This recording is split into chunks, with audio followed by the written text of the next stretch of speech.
Hi all. So welcome to another webinar conducted by 99X. So the topic for today will be architecting a social feed and the best practices that you can do while architecting a social feed. My name is Devon Vijay Singh. So I work as a senior software engineer here at 99X. So I do full stack development, mainly JavaScript. And additionally, I am also a certified Scrum Master by Scrum Alliance and also a AWS Certified Solutions Architect Associate.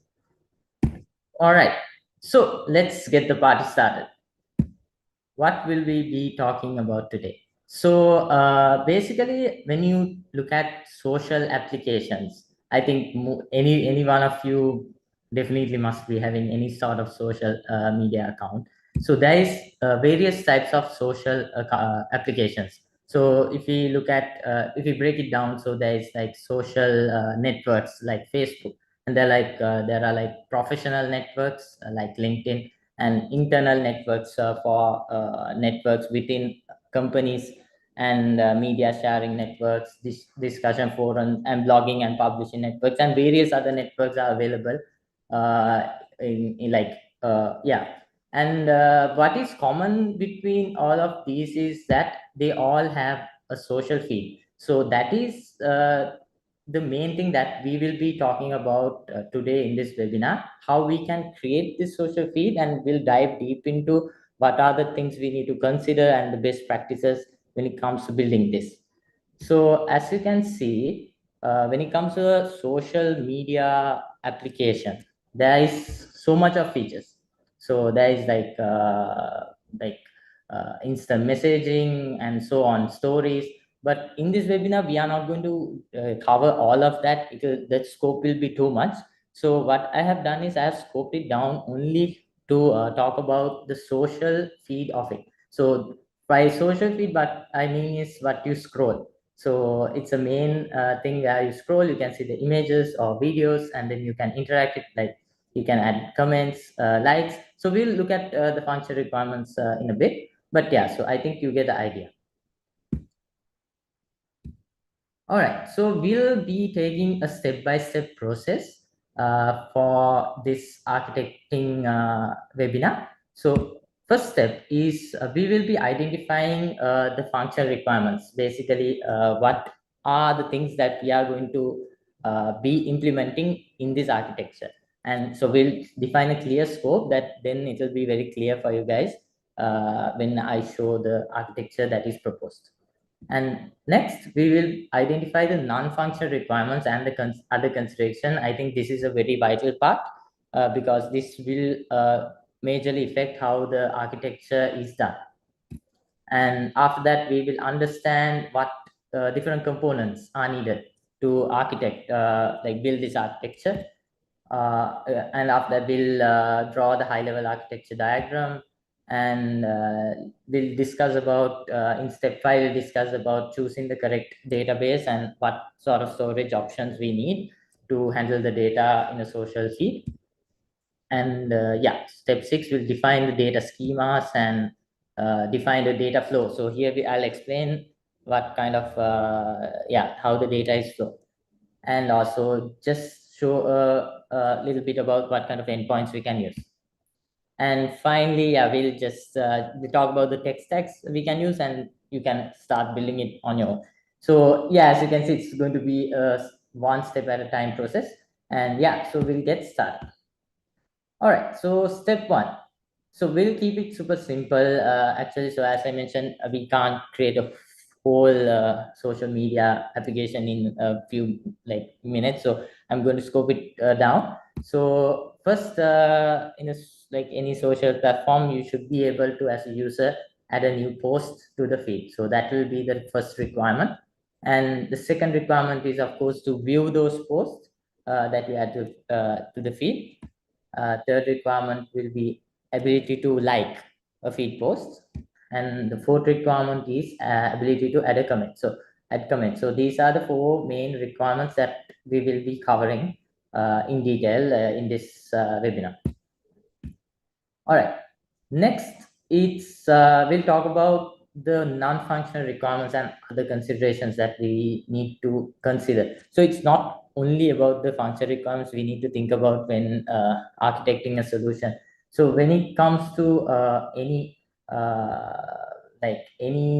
system design, you have to have that mindset where you think about aspects from outside of the functional requirements, because those things are the main things that will mainly add up and solve the problem properly. So there you need to consider factors like scalability, high availability, performance, cost optimization, and of course a good user experience, and importantly security. So we'll see why this is very important, and why it's important to think about this stuff.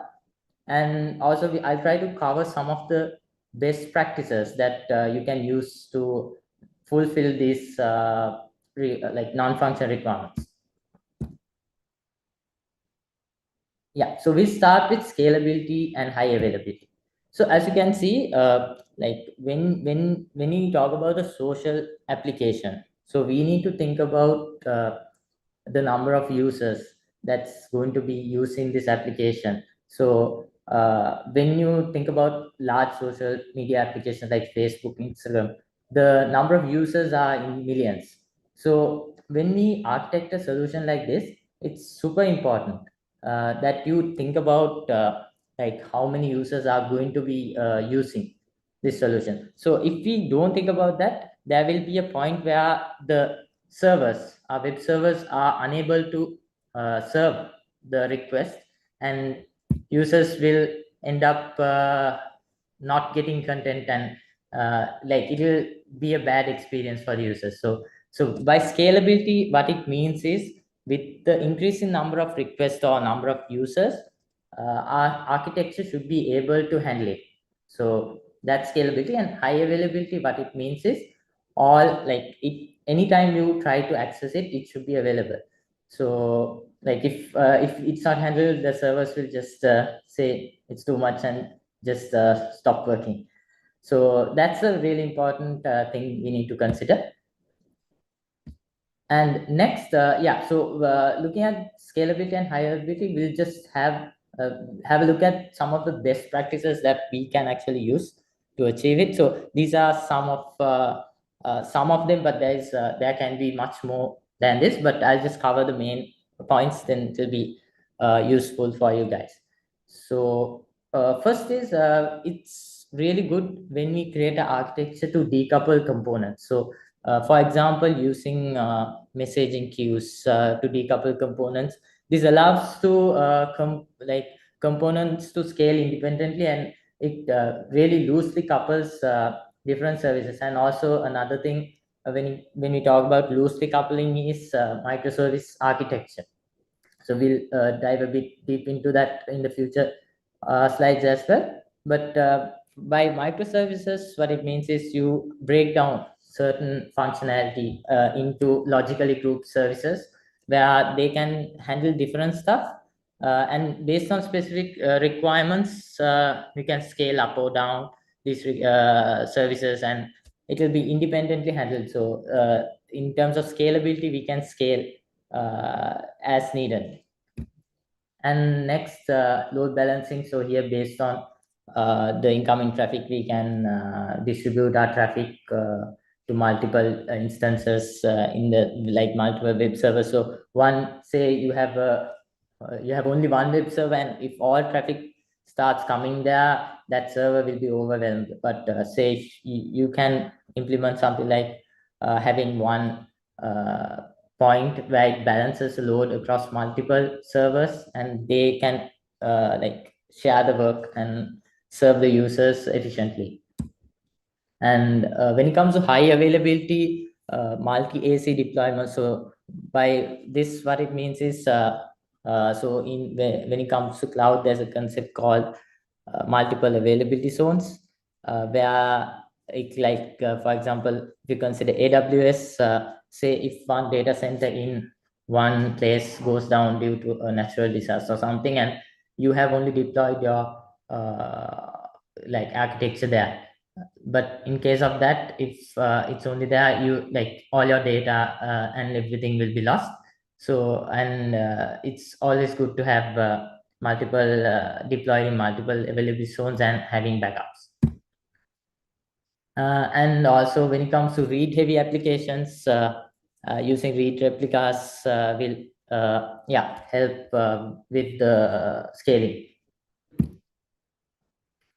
All right, next we'll look at performance. So when it comes again, when you look at a social feed, there's so much of data, right? So when you load the screen initially, there will be like images, videos, then the captions, then the metadata and the comments and reactions. So you can see it's so much of data that is being transferred in transit. So we have to keep a goal to ourselves. So when we architect solution, we have to see but if the application is loading forever, no one is going to use it. So that's a very important non-functional requirement for a social feed. And we should try to see how we can keep these loading times under 1 second. So we have to just show something presentable for the users under 1 second if possible. So we can show the most critical stuff, and then yeah. So looking at the best practices for achieving good performance, yeah, we can start off with optimized images and media. uh, yeah, so like if we take, like for example, say if you take a picture from a new iPhone 15 or something, so the image will be really high quality and the size of it will also be pretty large. So in those kind of scenarios, if we don't use any optimizations when we upload the media and serve it back, there may be loading issues, or it will take some time for images to download. So in these scenarios, we can use some optimization mechanisms when we upload, and yeah, we can compress without losing the quality. So that's one practice. And then of course caching mechanisms. So we can use caching mechanism in both front end and back end components. So this will definitely reduce the load on the databases and also significantly improve response times. And asynchronous processing. So wherever it's possible to do requests or process data asynchronously, it's always good that you process it asynchronously, and it will help to render components quickly. And yeah, content delivery networks are really important. So based on like for example, AWS has this network where they utilize edge locations. And if this is a global application, so if you are building a social feed served by like used by uh, users around the globe, using a CDN will allow them to get the content from the closest access point.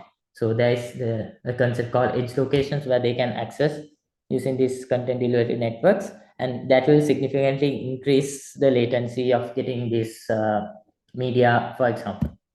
And of course, we need to optimize network calls. So minimizing the number of API calls and doing API calls when it's absolutely needed. And we need to optimize the payload size and implement efficient pagination.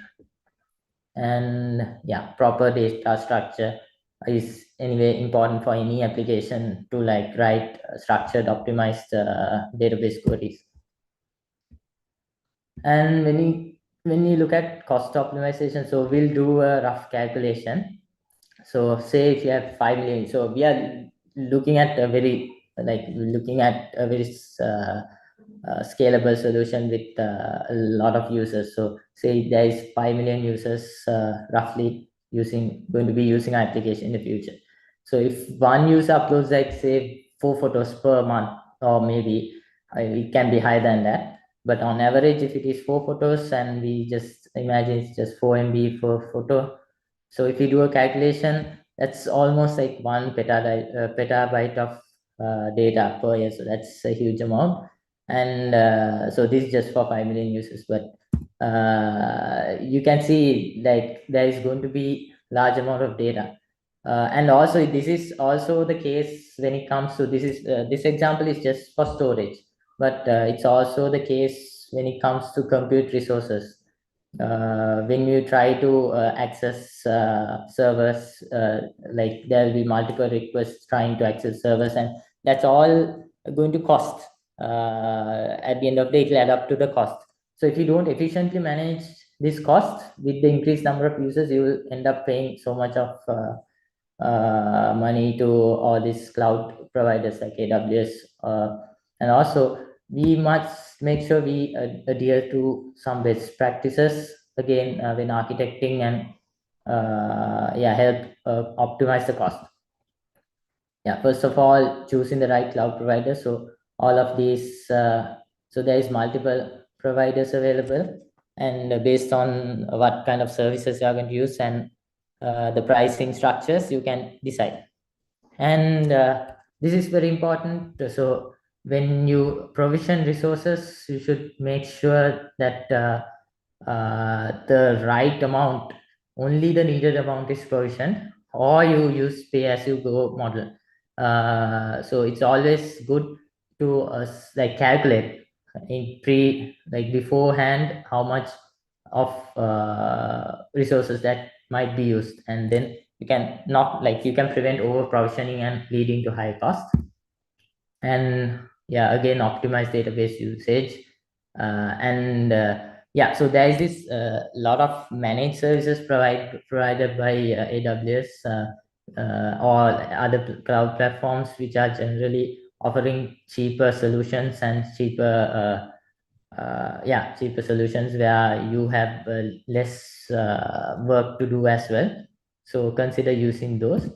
And auto scaling up and down, so based on usage, so you can have some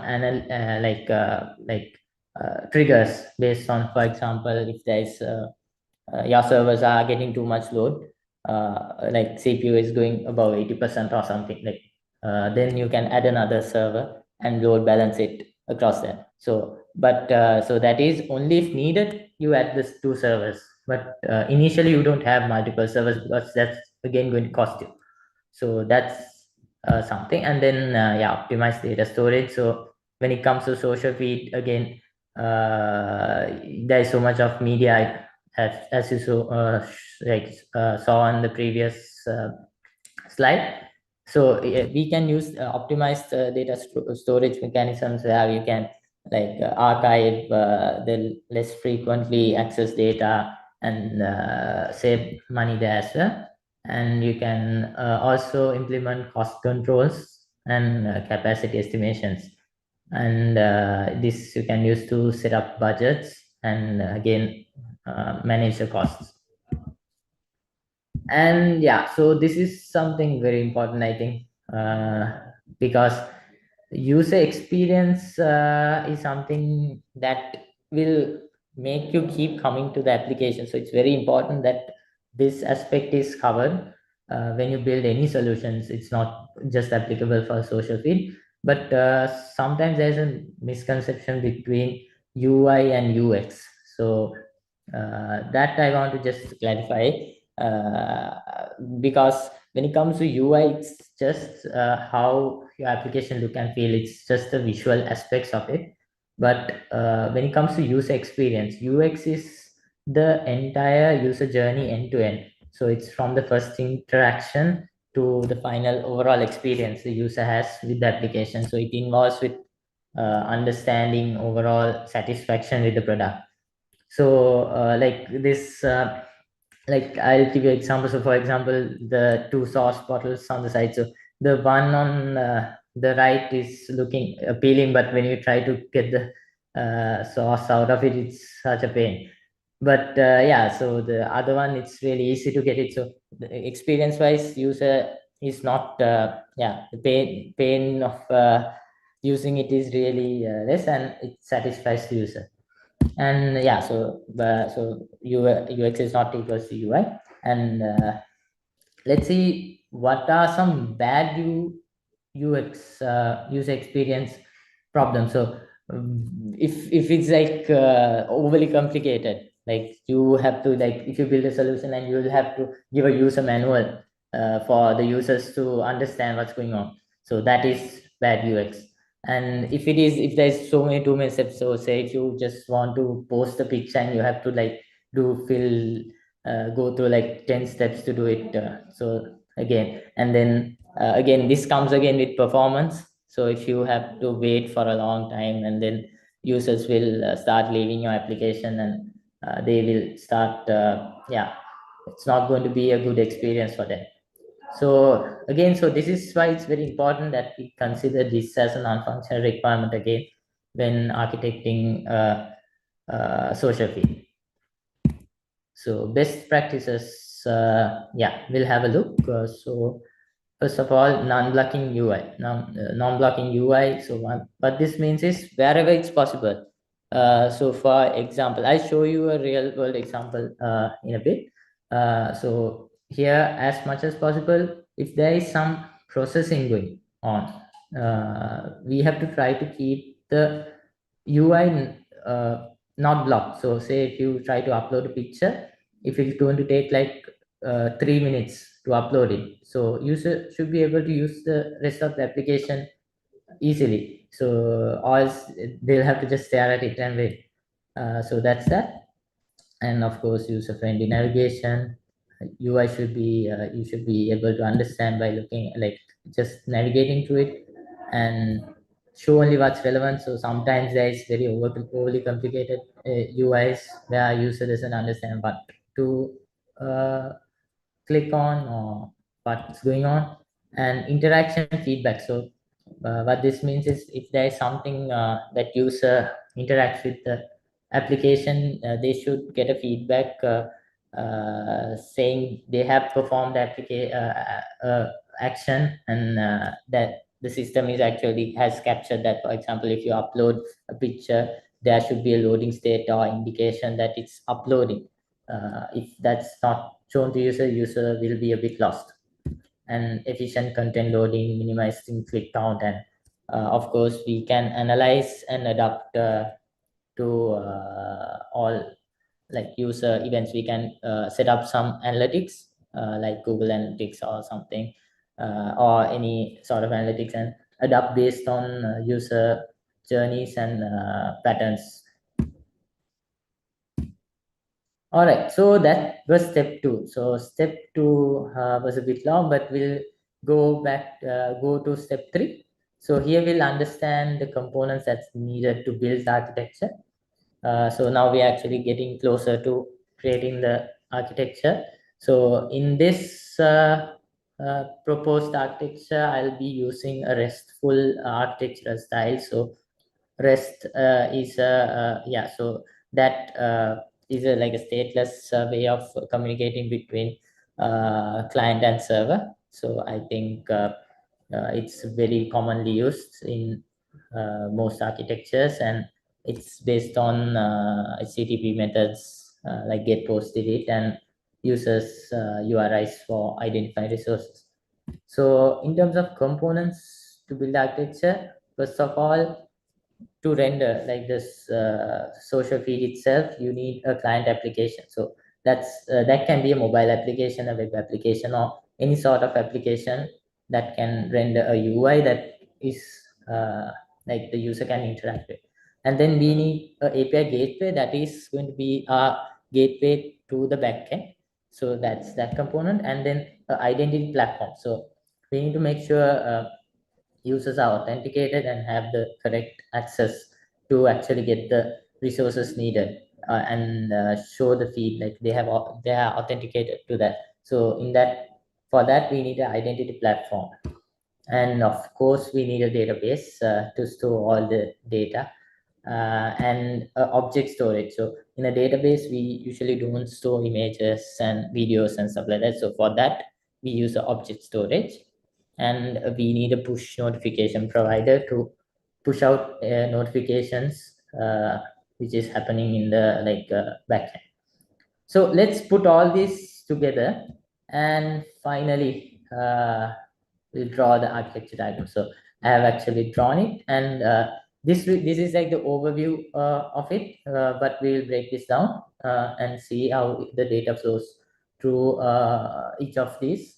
So here I have utilized, if I give a brief overview of this architecture, I have utilized a microservices based architecture which uses a messaging queue, and so I have decoupled the architecture using the queue, and also I have used caching and also CDN. So we'll look into this up the next slides. But before that, I want to talk about choosing a database. So this is also a very important step, because for different applications, what kind of database you are going to use also will affect the non-functional requirements you have, especially when it comes to performance and scalability, and even for like when you write queries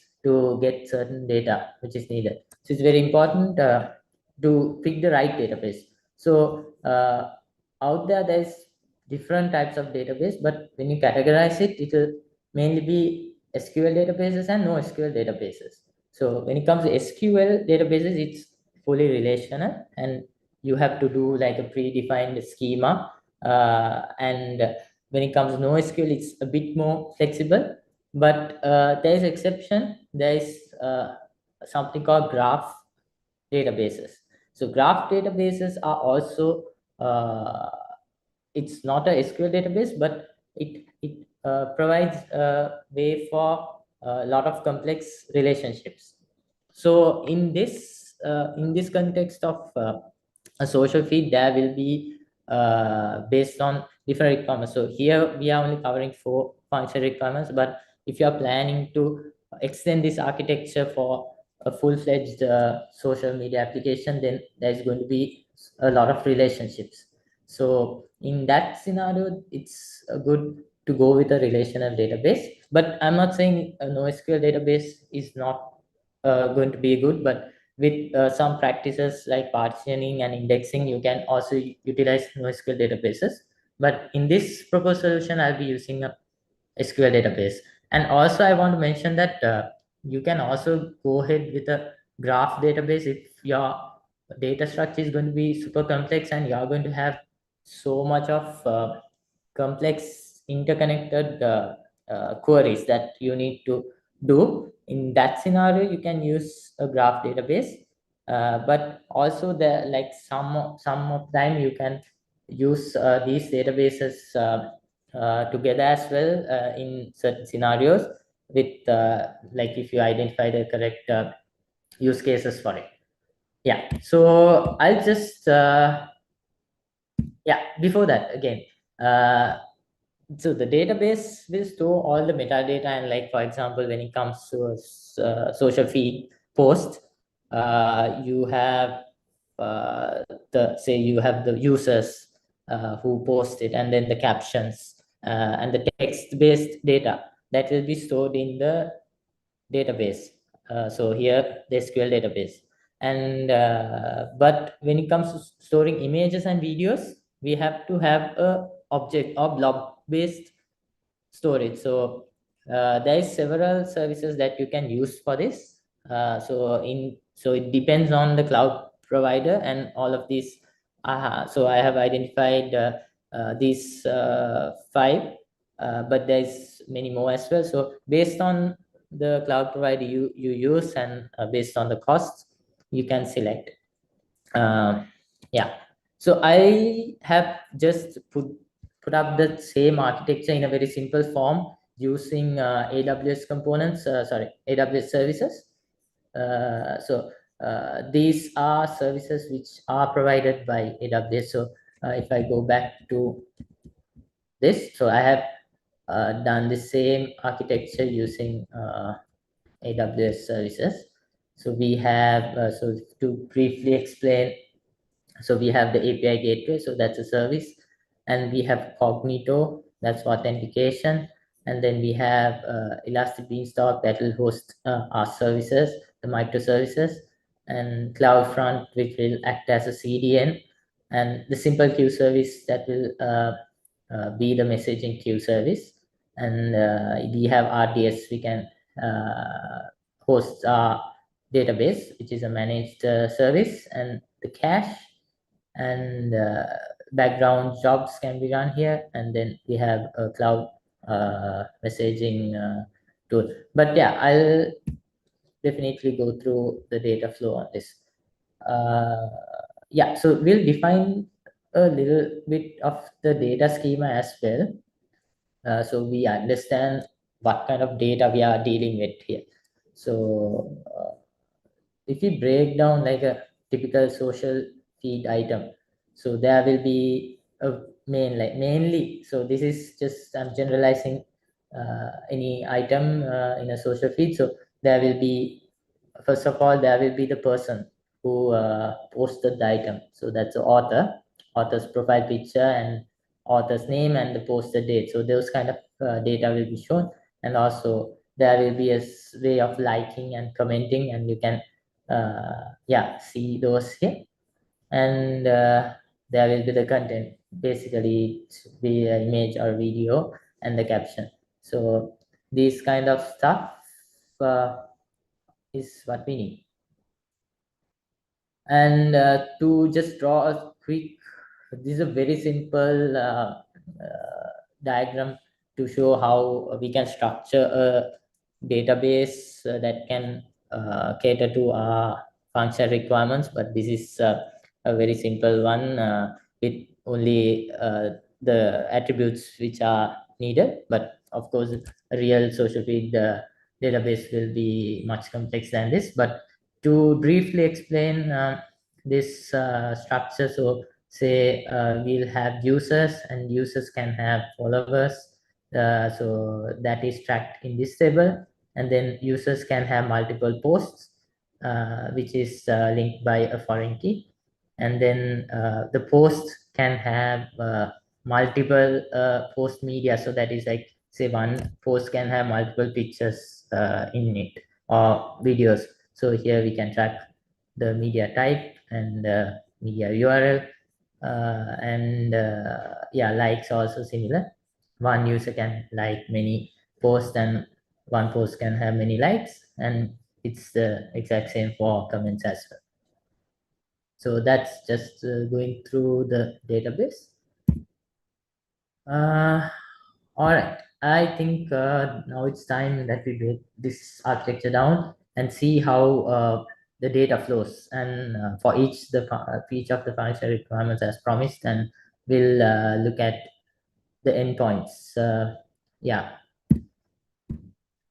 All right. So this is the first scenario. So the first function requirement is the ability to add a new post. So I have labeled these arrows. So we'll follow these steps one by one. So first we are starting off with the client. So the client in this scenario, just imagine it's a mobile application. So it can be, so this by clients, it means multiple clients. So say in this scenario, say you are using the application. First of all, you need to verify that you have access to this social feed. So that, for that, you can utilize the identity platform. Like for example, in here, yeah, in here, that IDM platform is the AWS Cognito service. So similarly, so I have added it in,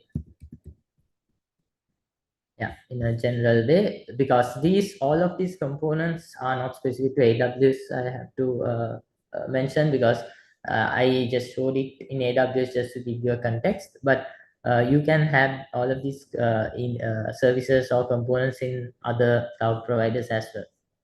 So yeah, step one, identity platform.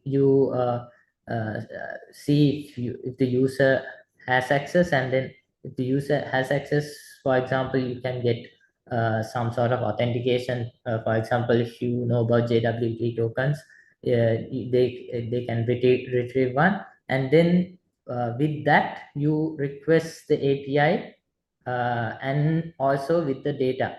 So this scenario is adding a new post. So you need to pass in the metadata, like the caption and yeah, caption and stuff, and also the images. So that is passed through the API gateway into the feed service. So here again, this is a microservice based approach. Here we are only going to use the feed service in this scenario, and if needed internally they can communicate with the other user, other services, but in this scenario we are going to write via the feed service. And you can see number 4, you API gateway will forward that request in the feed service, and you can see number 5 is it will instantly, after it receives a request, it will return a response back to the client, and uh, yeah, so it will send the request back to a client. So here the client is not waiting until the images and everything is uploaded into the storage and everything is complete. So here within a couple of seconds the client will get a feedback saying now the image is being uploaded. You have to it will be processed, and you will get a notification once the image is uploaded or the post is created. So the step 7 would be, so by step 7 the client doesn't know this happens in the background. So up to step 6 the client is engaged, and then after that what the feed service does is it will push a message to the message queue saying there is this request that has come. You need to the message will contain some it will be bundled with the images and the metadata. So then what happens is we will have a background service.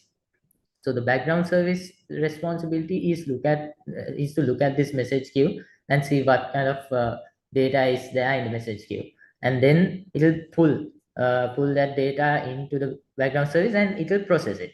So this happens in the background, and so while this is happening, user is not actually waiting for that. It's not in a loading state or a block state. It's happening in the background, and then the background service will upload the images or the videos into the storage. So it will be like in AWS, it will be the S3 buckets. So it will upload the images there, and at the same time after it's uploaded, you have to get this URL paths of like the uploaded images, and that should be saved in the database with like the proper connection to who is creating this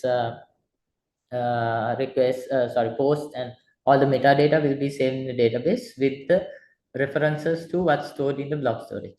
And finally what happens is uh, the background service will now it's done processing, has added and uploaded the pictures, and it's added to a database. It will then inform the notification service. That's again another microservice that will send a push notification. So it will trigger push notification to the client saying, hey there, now your post is available. You can go and view it. So that's so in when we go in this architecture, the client again doesn't have to wait, and then when this is processed, client will be able to get a notification and see. So the nice thing about this architecture is that this feed service doesn't have to directly handle the uploads. It doesn't have to wait for the user doesn't have to wait again here. And this message queue is totally decoupled. Again, you can you use that in different background services, and here again you can scale this based on these services. Again, you can run on compute resources, and it can be scaled based on how many messages in the queue are there, for example. So if there's going to be a lot of traffic coming in, we can provision multiple resources to run as background services and handle that parallelly. So again, it will be really good for scalability. So from this, you can see how non-functional requirements are also being catered with this architecture. Yeah, so so this is a real world example. So I have taken some screenshots from this, actually from Facebook. So say you are uploading a image, sorry, a video which is a bit large. So you only will have to wait a couple of seconds for it to say it's posting, and then you will get this small notification saying your video is being processed, and we'll let you know when it's ready to view. So user, so when we get this, I think all of you have experienced this flow. But like when you get this message, you can use Facebook any way you want until it's done. After it's done, so while this notification is sent, Facebook, like it's not exactly how they handle, but I'm taking that as an example to show you this architecture. So it will be processed in the backend, and it will send a notification saying it's done. And then after that, when you click on it, then you will be able to view your posts. So it will be a seamless user experience as well, and it will be an unlocking UI.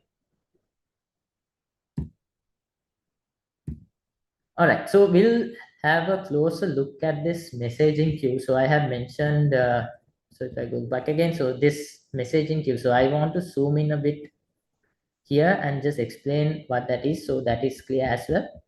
So generally, a messaging queue is like a pub sub queue. It's because called pub sub queue is because mainly it has a publisher and a subscriber. So there's different sorts of queues.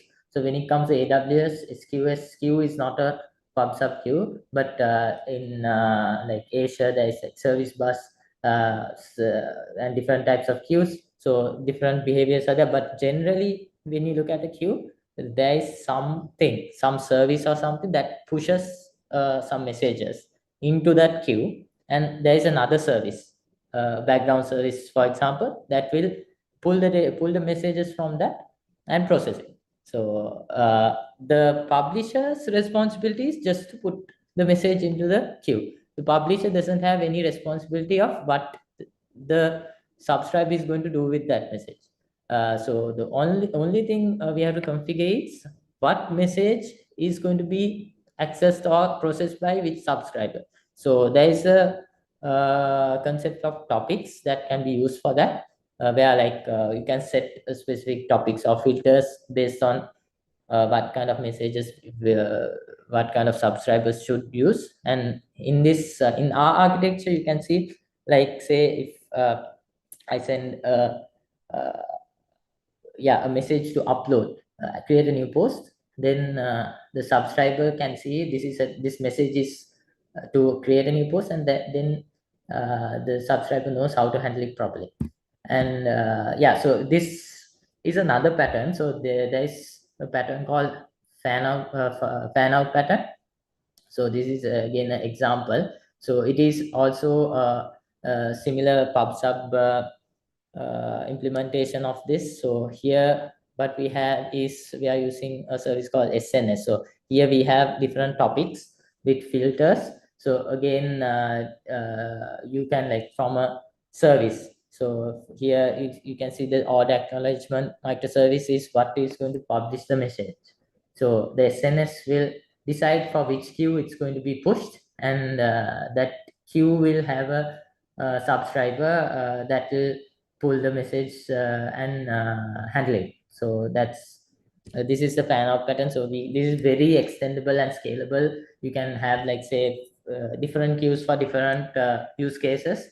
Like for example, say if you want to handle commenting in a different queue and then uploading in a different queue, so you can create that architecture like that as well.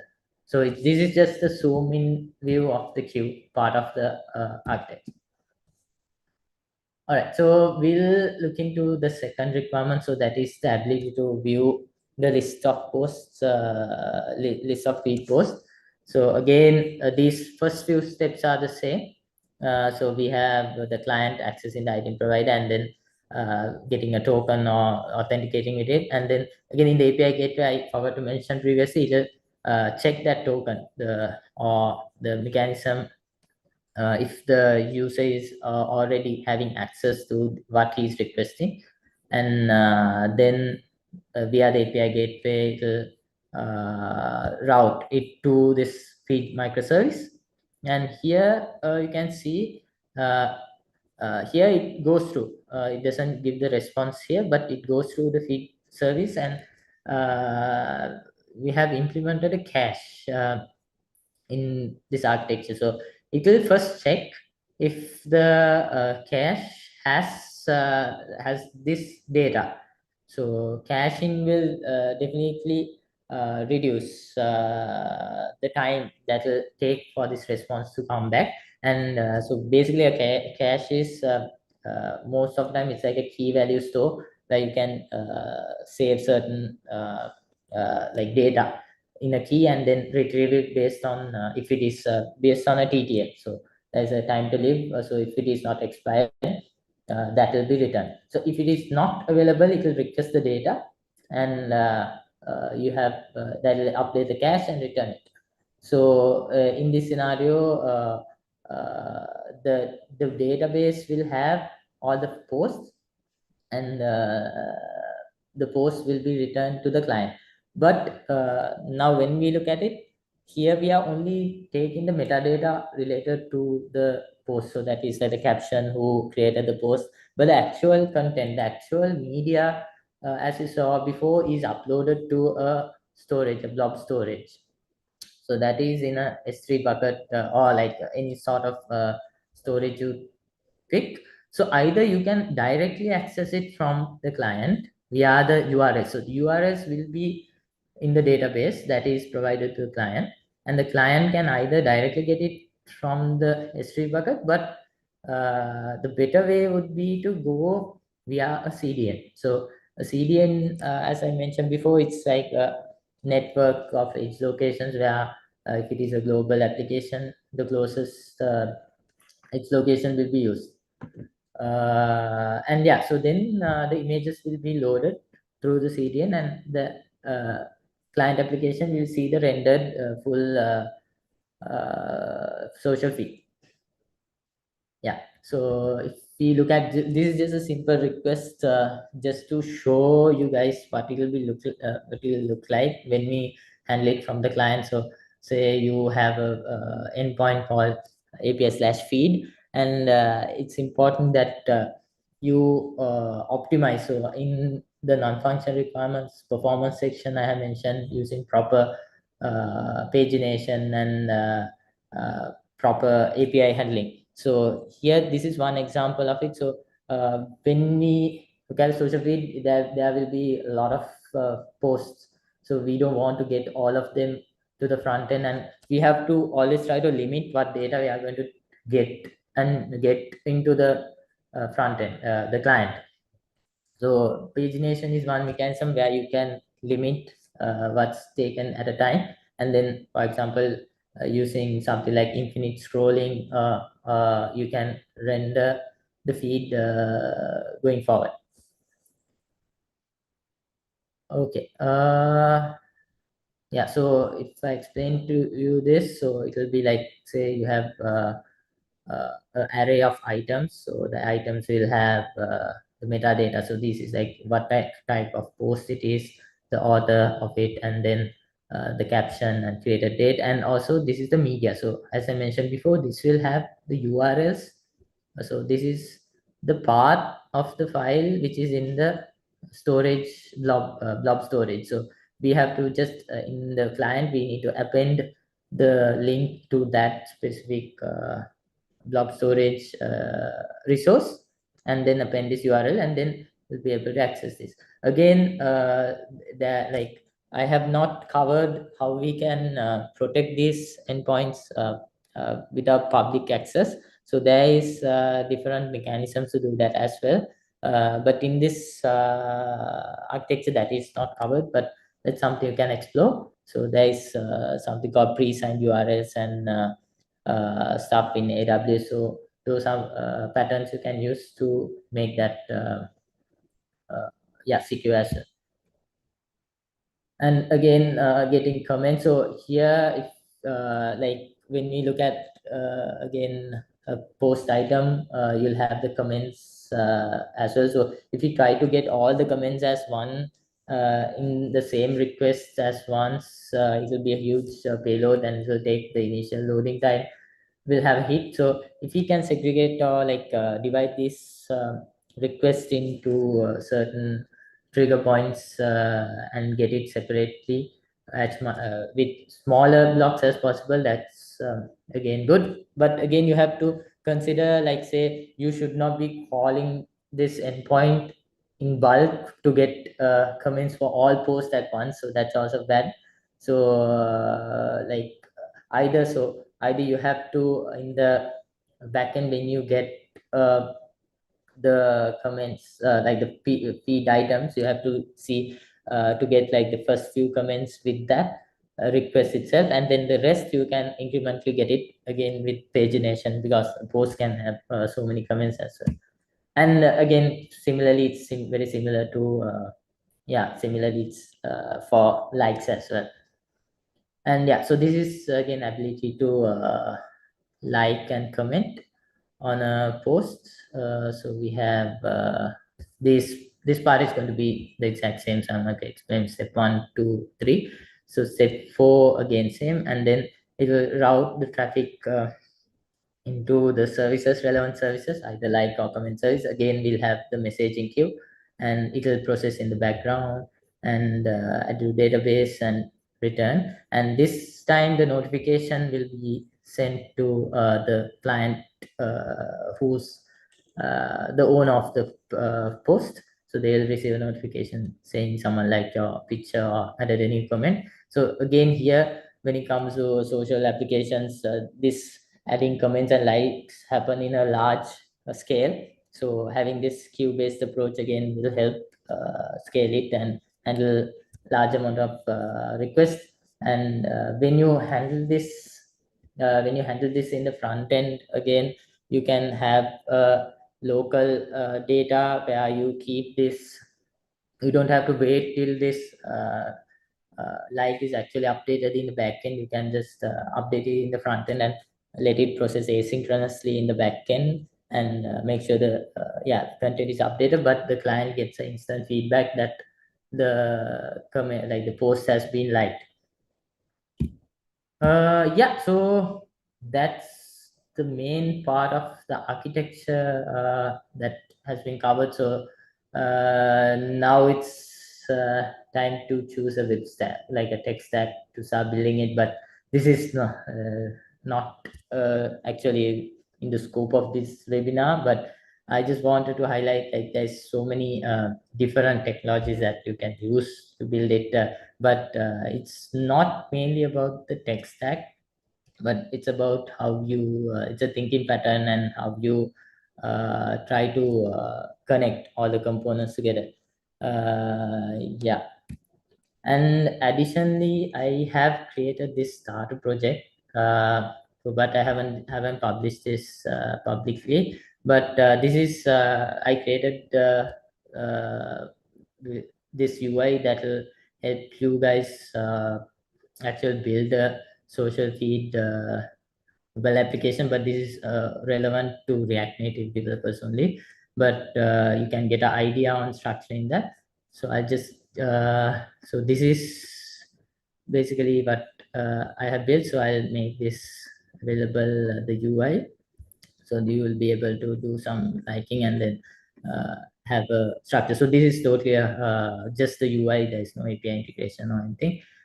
So I don't think we have much time to cover go in depth into this code, but I'll make sure this code, like at least the structure, is available if you need it. Yeah, so that's what I had to cover for today. Yeah, so if you have any questions, just drop it in the chat. So I think we may have a couple of minutes for few questions. Yeah, there is one question in the chat. Is that like a CloudFront URL? If you can elaborate which one you are referring to, I'm not actually clear on that question.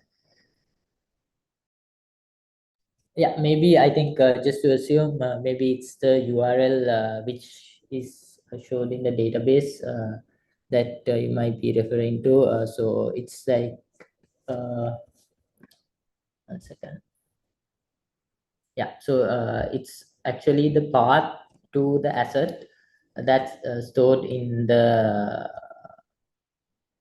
like the S3 bucket, and then yeah, it will be a CloudFront URL. So it will route via CloudFront and to that asset. Yeah.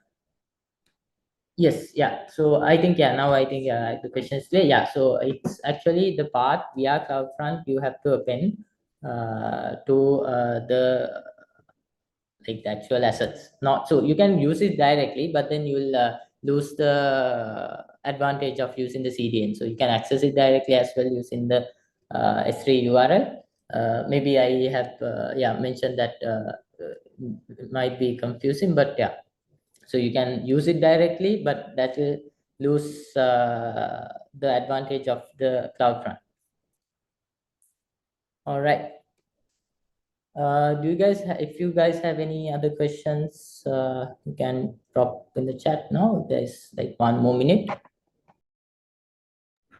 Okay, I think there's no more questions. So thank you very much, everyone who have been joining, who have joined to this session, and I hope I have covered something that will be useful for you. And I wanted to make this session in a way that it's not only architecting a social feed, but then these kind of concepts can be used for any type of application. Yeah, so if you have any questions later on also, please feel free to contact me directly or via 99x. Yeah, so thank you very much.